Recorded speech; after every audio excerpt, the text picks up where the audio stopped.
Welcome to The Explainer. Today, we're soaring into the world of a bird that gets a really, really bad rap. A creature that, for centuries, has been painted as a villain. But what if I told you that this villain is actually one of the most important guardians of our planet's health? Let's uncover the truth about the vulture. So, when you picture a vulture, what pops into your head? Probably that classic image, right? A dark silhouette circling high in the sky, maybe a bit of a bad omen? But what if that whole idea is just wrong? What if they're not a symbol of death, but one of nature's most essential workers? Let's bust that myth and discover the hidden life they lead. Okay, first things first. There's really no such thing as just a vulture. The name actually covers two totally different, completely unrelated families of birds. They evolved on opposite sides of the planet, but get this, they evolved to do the exact same critical job. And this is just a perfect example of what scientists call convergent evolution. You've got the old world vultures over in Africa, Asia, and Europe. They're related to hawks and eagles. Then, in the Americas, you have the new world vultures, a totally separate lineage. But because they fill the same ecological niche, they ended up looking and acting remarkably alike. It's like nature had the same problem on two different continents and came up with almost the exact same solution. Pretty incredible. So let's talk about how they look. Yeah, some of the features we find a little strange or maybe even unattractive are actually brilliant biological tools. Their unique anatomy makes them perfectly, and I mean perfectly, suited for their line of work. The bald head. It's their most iconic feature, right? But it's got nothing to do with looking menacing. It's an absolute masterclass in functional design, and it serves more than one crucial purpose for their survival. That bald head is just genius. I mean, think about it. If you're sticking your head deep inside a messy carcass, the last thing you want is a bunch of feathers getting gunked up with bacteria. No feathers? No problem. But it's also a radiator.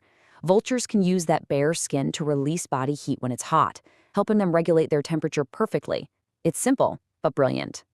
And just to give you a sense of their physical presence, let's look at the Andean condor.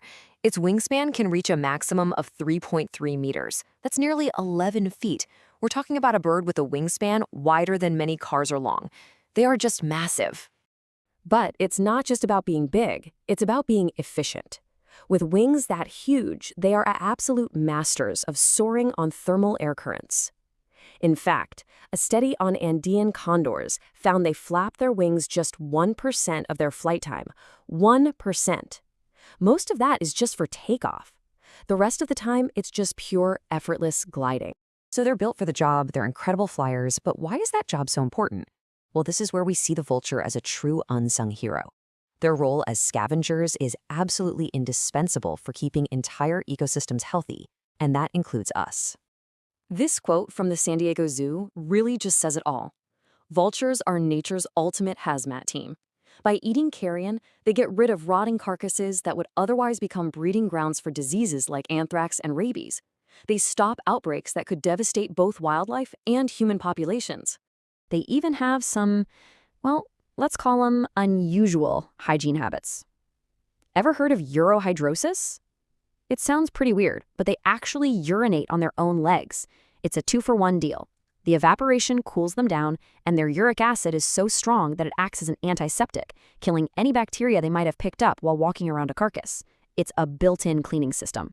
And finding a meal isn't the chaotic free-for-all you might imagine. Different species actually work together in this incredibly organized way.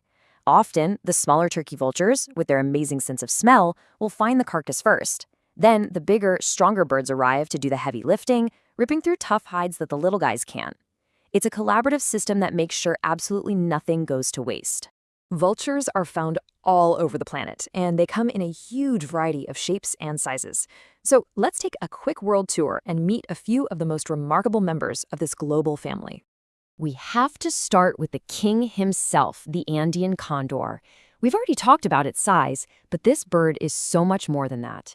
It's a powerful cultural and ecological icon across South America. Seriously, this bird is a creature of superlatives, weighing up to 33 pounds, living for over 70 years, longer than many humans, and they mate for life. It's no surprise that this bird is the national symbol for 5 different countries, deeply woven into the folklore of the Andes. It's a legend. Now, if you live in North America, here's a quick field guide. Look up. See a big bird holding its wings up in a V shape, kind of wobbling unsteadily in the wind? That's a turkey vulture. Now, if the bird is more compact, with flatter wings and quicker flaps, and it looks like it has silvery white gloves on its wingtips, you're looking at a black vulture. See? Now you're an expert. All right, but now for maybe the most hardcore vulture of them all, the bearded vulture. Its diet is, well, it's unlike almost anything else in the animal kingdom. This bird doesn't just clean meat off the bones, it eats the bones. Up to 90% of its diet is bone. It will carry huge bones high into the air, fly over a specific rocky area it likes, and drop them to shatter them into pieces it can swallow. And its stomach acid is so powerful, more caustic than battery acid, it can dissolve solid bone to get to the nutritious marrow inside. How wild is that? So, after all of this, their incredible adaptations, their vital role, we get to the most important point of all. These magnificent birds are in serious, serious trouble. And the sad truth is, the greatest dangers they face come directly from us. Poisoning is a massive one, whether it's from veterinary drugs in livestock, lead shot in hunted animals, or poisons set out by poachers. Add in habitat loss and outright persecution, and you can see why so many vulture species are on the brink. And the numbers are just staggering. In parts of Asia and Africa, some old world vulture populations have crashed by over 90% in just a few decades. That's not a decline, that's a full-blown conservation crisis. And we see the effects. When vultures disappear, diseases like rabies can spike in feral dog populations that take over their cleanup job. Vultures are not harbingers of death. They are our guardians against it. They are highly specialized, intelligent survivors who play a role that no other animal can. By understanding who they really are and the threats they face, we can change their story. We can move it from one of misconception to one of conservation and make sure these essential workers can keep doing their vital job for generations to come.